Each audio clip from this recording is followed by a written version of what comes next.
बीडमध्ये मराठा आरक्षणासाठी जी हिंसक आंदोलनं झाली त्यात जी घटना घडली त्या कुणीही मास्टरमाइंड नव्हता. तिथं टार्गेट करून घरं फोडली नाहीत किंवा ठरवून ऑफिस फोडले नाहीत.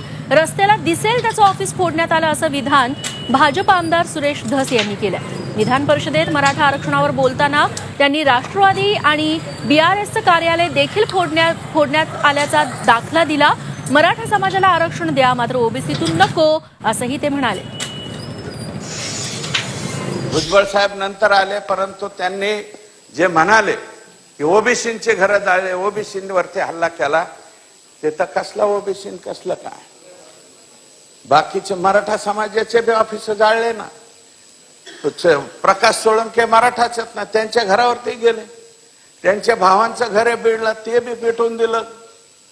जयदत्त अण्णांच्या घरावरती जायला नको ते तिथं पण गेले. आणि शिवसेना शिंदेगड दोन्ही जिल्हा प्रमुखाचे ऑफिस जाळून टाकले.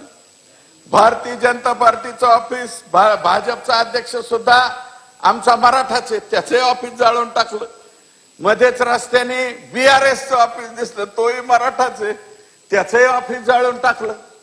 आणि शिवाजीराव पंडितांच्या घरावरती पण गेले. त्यांच्या दारातल्या मोटरसायकली वगैरे जाळल्या, फक्त दरवाजा उघडला नाही. म्हणजे त्याच्यामध्ये भेदाभेद वगैरे काही. विकासाचा ध्यास म्हणजे